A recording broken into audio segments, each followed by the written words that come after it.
मंच पर विराजमान आपके हम सब के जन जन के लोकप्रिय नेता माननीय रफीक जी मंडेलिया, सम्मानित मंच, मेरे साथ में आए हुए सभी सम्मानित पार्षदगण, चुरू देहात से आए हुए सभी जीते हुए हारे हुए सभी सरपंचगण, कार्यकर्तागण और सामने बैठे हुए सभी बुजुर्ग लोग और युवा साथियों, आप सभी को मेरा बहुत बहुत नमस्कार, आभार।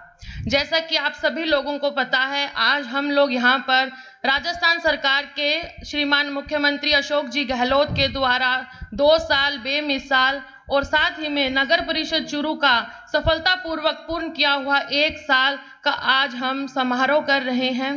सबसे पहले तो मैं सभी को बहुत बहुत धन्यवाद देती हूँ और आज मैं आपको बताती हूँ कि आज से ठीक 1 साल और 1.25 महीने पहले जब मुझे श्रीमान रफीक जी मंडेलिया के द्वारा नगर परिषद के सभापति पद पर विराजमान किया गया था, शहरी सरकार का मुखिया बनाया गया था, उस समय जो पहला 1 महीना था वो तो सम्मान समारोह में निकला। उसके बाद जब मैंने कुर्सी संभाली और कार्यों को जानना शुरू किया, तब मुझे समझ में आया कि पिछले बोर्ड के द्वारा नगर परिषद के अंदर करोड़ों की लेनदारी छोड़ी हुई है, करोड़ों का कर्जा छोड़ा हुआ है, साथ ही नगर परिषद की जितनी भी जमीनें हैं वो या तो बेच दी गई है या अपने नुमाइंदों के द्वारा उन पर कब्जा करवा दिया गया है। ऐसी बदहाल स्थिति में मुझे नगर परिषद विरासत में मिली थी, फिर भी हमने हार नहीं मानी, हमने कमर कसी अपनी और मैंने ये ठान लिया था उस समय कि मेरे सभी साथी पार्षदों के साथ में मिलकर मैं चुरू शहर का हर एक वार्ड, हर एक मोहल्ले में दौरा करूंगी, समस्याओं को पहले खुद जानूंगी और फिर इनका समाधान किया जाएगा। समय शुरू हुआ, हमने वार्डों के दौरे चालू किए। आप सभी लोगों को पता है, वार्डों का दौरा किया तो पता चला कि जो माइनॉरिटी, जो अल्पसंख्यक वार्ड है उनमें तो सड़कें ही नहीं हैं, जो SC ST के वार्ड हैं उनमें नालियां और सड़कें नहीं हैं, कुछ ही जो बीजेपी के जो कुछ चंद नुमाइंदे हैं, कुछ लोग हैं, उनके घरों के आगे अच्छी खासी सड़कें बनी हैं और बार बार उन्हीं के ऊपर सड़कें बना दी जाती है। चुरू की मुख्य सड़कों की हालत भी आप सब लोगों से छुपी हुई नहीं है, मुख्य सड़कें भी बदहाल थी, जगह जगह गड्ढे थे। हम लोगों ने प्रण लिया कि अब विकास कार्य हम लोग प्रारंभ करेंगे और उसी समय जैसे ही हम लोग विकास कार्यों में लगे तो कोरोना काल आ गया। कोरोना काल किसी का लाया हुआ नहीं था, हमें भी नहीं पता था कि जिस समय हम नगर परिषद का कार्यभार संभालेंगे तो हमें कोरोना काल से मुकाबला करना होगा। माननीय मुख्यमंत्री अशोक जी गहलोत के निर्देशों पर हम विकास कार्यों के साथ साथ मानवता की जंग के अंदर भी हम कूद पड़े और हमने घर घर जाकर मास्क बांटे। नगर परिषद के द्वारा करीब 1.25 लाख से भी ज्यादा मास्क बांटे गए। हमने मुख्यमंत्री अशोक जी गहलोत के आह्वान कोई भूखा ना सोए को उसको पूर्ण करने के लिए नगर परिषद से राशन सामग्री बांटनी चालू करी। चुरू शहर इतना बड़ा है, जो हमारे वार्ड हैं वो भी बहुत बड़े बड़े हैं और भामाशाह आपको पता है कि कितना पूरे चुरू शहर का पेट नहीं भर सकते। तभी हमने हमारे नेता रफीक जी मंडेलिया को इस चीज से अवगत कराया कि हमने नगर परिषद से एक वैन आरंभ करी है, लेकिन हम सभी तक पहुंच नहीं पा रहे हैं। इन्होंने बोला कि चिंता की कोई आवश्यकता नहीं है, मैं मेरे निजी खर्चे से राशन दूंगा, आपको जितना राशन चाहिए आप हमें बताओ। पूरे चुरू शहर ही नहीं, देहात में भी इन्होंने घर घर राशन बांटा। हमारी जो फूड वैन थी उसको सफल बनाने का अगर मैं आज श्रेय देती हूँ तो रफीक जी मंडेलिया को देती हूँ। हर वार्ड के अंदर, हर पार्षद के माध्यम से हमने पूरे चुरू शहर के अंदर राशन बांटा। उसके बाद में हमने सोडियम हाइपोक्लोराइड का छिड़काव करवाया, नगर परिषद से करवाया। रफीक जी मंडेलिया के द्वारा ट्रैक्टरों की सुविधा प्रदान की गई। हर गली मोहल्ले के अंदर, हर रात को, दिन में, हर बार हमने सोडियम हाइपोक्लोराइड का छिड़काव करवाया। इसी तरीके से कोरोना काल से हमारी जंग जारी थी। सारी पूरे विश्व की अर्थव्यवस्था डगमगाई हुई थी, पूरे विश्व में आर्थिक मंदी आई हुई थी, फिर भी हम लोगों ने चुरू शहर के अंदर करीब 4 करोड़ के विकास कार्यों के काम निकाले, जिसमें विभिन्न सड़कें थी, नाले निर्माण, इंटरलॉक, शमशान भूमियों के अंदर चाहे हाई मास्क लाइट लगाना हो, इंटरलॉक सड़कें बनाना हो, और ऐसे हमने कई विकास कार्य किए और अभी भी 2 करोड़ कार्य कराने प्रस्तावित हैं। मैं आप सभी लोगों को बताना चाहूंगी कि चुरू नगर परिषद के अंदर हमने कितने जो चूरू नगर परिषद के द्वारा रैन बसेरे संचालित किए जाते हैं, जहां पर निराश्रित को रखा जाता है। आज किसी से भी छुपा हुआ नहीं है कि 1 साल पहले रैन बसेरों की क्या हालत हुआ करती थी। वहां पर सिर्फ और सिर्फ जो आदमी है, कुछ चंद लोग वहां पर बैठकर, मैं शब्दों का इस्तेमाल नहीं करना चाहती, लेकिन फिर भी मुझे कहना पड़ता है कि वो लोग दारू पीते थे, अनाप शनाप कार्य करते थे। वहां पे रैन बसेरों की हालत इतनी दयनीय थी। हमने आज, आप यहाँ पर इतनी जनता बैठी है, आज आप चूरू के द्वारा जो रैन बसेरे उनमें जाकर देखिए, आप होटलों जैसी सुविधाएं हैं वहां पर। हमने गर्मी में वहां पर फ्रिज लगाया, सर्दी के अंदर हीटर है, गीजर है, नई चादरें बिछवाई हुई है, टीवी लगाया हुआ है, 1 पैसा नहीं लिया जाता वहां पर, और कोई भी व्यक्ति वहां जाके आराम से रह सकता है। इतने सारे लोग हैं, आपका कोई भी अगर रिश्तेदार चूरू शहर में आता है तो नगर परिषद के द्वारा रैन बसेरे खुले हैं और आपको कहीं किसी होटल में रुकने की आवश्यकता नहीं है। इसी तरीके से हमने इंदिरा रसोई का, श्रीमान मुख्यमंत्री अशोक जी गहलोत का जो ड्रीम प्रोजेक्ट है इंदिरा रसोई, हमने चूरू में भी 3 इंदिरा रसोई खोली। इंदिरा रसोई के अंदर कुछ लोग उसका तुलना करते हैं जो पहले अन्नपूर्णा योजना चलती थी। जब मैंने ये कार्यभार संभाला था तो अन्नपूर्णा रसोई चल रही थी। एक रेडी सी आती थी जिसके अंदर खाना मिलता था, 5 रुपए की प्लेट होती थी, और जैसे खाना खाने में भी शर्म आती थी, इस तरीके का खाना, और वो खाना लोग खाते नहीं थे। कहीं पर 2-3 पॉइंट थे यहाँ पे, आप सभी लोगों को पता है, वहां पर जाके वो खाना जो है गायों को, बकरियों को डाल दिया जाता था, फर्जी पर्चियां कटती थी और उसका लाभ किसी को भी नहीं मिलता था। आज इंदिरा रसोई के अंदर 3 इंदिरा रसोई आप जाके देखो, 8 रुपए में आपको इतना अच्छा खाना वहां पर मिलेगा। मैंने खुद, जब मैं औचक निरीक्षण करती हूँ, हमेशा वहीं पर खाना खा के आती हूँ 8 रुपए में। आप सभी लोग देखते हैं, आपको वहां पर कुर्सियां लगी हुई है, टेबल चेयर लगी हुई है, आपको वहां पर बैठना है, एक वेटर आएगा, आपको थाली परोसेगा, उसमें खाना लगाएगा, जितना खाना आप मांगोगे उतना खाना दिया जाएगा। मुख्यमंत्री जी के स्पष्ट निर्देश है कि अगर 8 रोटी या 4 रोटी का प्रावधान है और कोई व्यक्ति 2 रोटी और मांगता है तो उसके पैसे नहीं लेने आपको। इस तरीके से आज हमारी इंदिरा रसोई जो है वो सफलतापूर्वक संचालित हो रही है।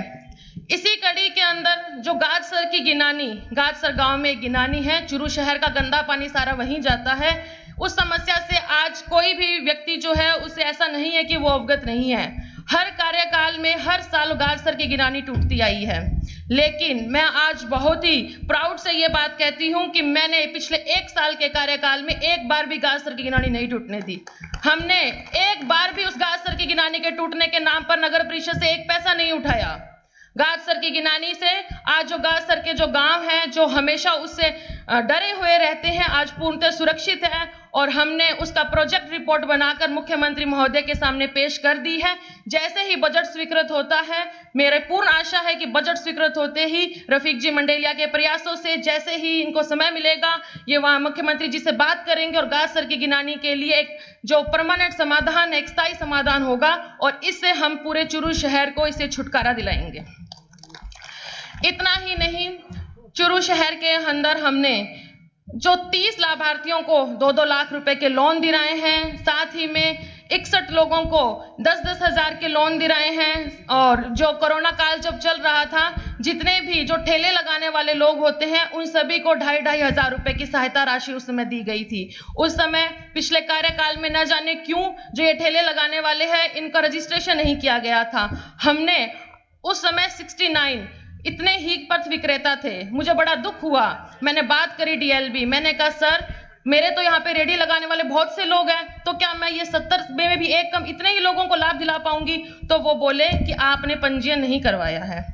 तभी मैंने 842 शहरी पथ विक्रेताओं का पंजीयन करवाया है, ताकि आगे कभी भी लाभान्वित होने की कोई भी ऐसी स्कीम आए तो ज्यादा से ज्यादा व्यक्ति लाभ पा सके। उसमें सभी पार्षदों ने अपने हर एक घर में जाकर, हर वार्ड में जाकर लोगों के नाम जोड़े और पथ विक्रेताओं को रजिस्ट्रेशन करवाया। निर्माण स्वीकृति, पेंशन, इन सब बातों को अगर मैं बताने लग जाऊं तो मेरे पास में बहुत बड़ा लेखा जोखा है। मैं सिर्फ इतना ही कहना चाहूंगी, हमने 1024 नए पेंशनर जोड़े हैं, साथ ही में 47 सफाई कर्मचारियों को स्थायीकरण किया है, 5000 मीटर नए स्ट्रीट वायर खिंचवाए, 650 नग LED लाइट लगाई। आज शायद ये 6500 हो जाती अगर बीच में कोरोना काल ना आया होता तो। दीपावली के पर्व के ऊपर शहर में रोशनी का जो था वो किसी से छुपा हुआ नहीं है, किस तरीके से हमने रोशनी करी थी भामाशाह। और हाँ, ये एक बात और बताना चाहूंगी मैं, कोरोना काल में जितने भी कार्य हुए हैं वो सब भामाशाहों को प्रेरित करके हुए थे। हमने नगर परिषद का पैसा खर्च नहीं किया था उसके अंदर। अगर किसी को ये लगे कि कोरोना काल के नाम पर नगर परिषद ने एक पैसा खाया, तो नहीं खाया। कुछ लोग जो नगर परिषद पर आरोप प्रत्यारोप लोग करते हैं, हमारे नेताजी पर आरोप करते हैं, मुझ पर आरोप प्रत्यारोप करते हैं, उनको मैं जवाब देना उचित नहीं समझती। वो लोग आरोप लगा रहे हैं जो फर्जी डिग्रियां लेने के आरोप में जेल की हवा खा के आए हैं। मेरी तो आधी से ज्यादा उम्र 30 साल की हूं और 28 साल मैंने तो मेरी किताबों में ही निकाली है। उन लोगों का जवाब देना मैं उचित नहीं समझती। लेकिन हाँ, इतना जरूर कहना चाहूंगी कि नगर परिषद के अंदर राजस्थान में कहीं कोई ऐसी नगर पालिका नहीं है जहां पर कैमरे लगे हुए हैं, वो भी ऑडियो वाले, ऑडियो में जिसमें अगर बैठ के कोई बात करता है तो आप आवाज भी सुन सकते हैं। इतनी पारदर्शिता आज हमने नगर परिषद में रखी है।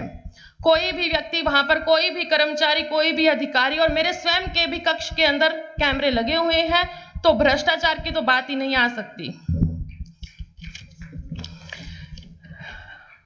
सरस बूथ लगाए गए हैं हमारे द्वारा। कोरोना के प्रति लोगों को जागरूक करने के लिए हमने जगह जगह खूब सारी रैलियां निकाली है, जिसमें राजस्थान के अंदर सिर्फ एक ऐसी चूरू नगर पालिका है जिसने इतने सारे नवाचार किए। हमने लोगों को बीज बांटे थे जब कोरोना लॉकडाउन लगा था, फलों के और सब्जियों के, ताकि घरों में रह के लोग बीज लगा सके। ऐसे ऐसे नवाचार किए। जो हमारी लोक कलाएं हैं विलुप्त हो रही है, कठपुतली जैसी, उनके हमने प्रोग्राम कार्यक्रम वहां पर करवाए हैं। बच्चों की रैलियां हमने निकाली है और ऐसे हमने बहुत से कार्य किए। इन सभी कार्यों को आज गिनाने लग जाएं तो समय की सीमा जो है बहुत कम है, और आप सभी लोग हमारे नेता रफीक जी मंडेलिया को सुनने के लिए भी व्याकुल हो रहे हैं, इसलिए मैं आपका ज्यादा समय नहीं लूंगी। मैं सिर्फ इतना ही कहना चाहूंगी कि जो लोग आरोप लगा रहे हैं उनको तो जवाब मैं नहीं दूंगी, मेरी जनता देगी। आज चूरू शहर की जो जनता है वो जवाब अच्छे से दे रही है, इसीलिए बौखलाए हुए हैं। वो लोग आकर आरोप लगाते हैं जो शहर में रहते ही नहीं या गांवों में रहते हैं, जिनको शहर के बारे में पता नहीं है। जनता का जो प्यार हमारे हर एक पार्षद को मिल रहा है, मुझे मिल रहा है, हमारे नेताजी को मिल रहा है, आज वो उनसे सहन नहीं हो रहा। और रही बात राजस्थान सरकार की, तो राजस्थान सरकार के हमारे मुख्यमंत्री जी ने जो काम की है वो किसी से भी छुपे हुए नहीं है।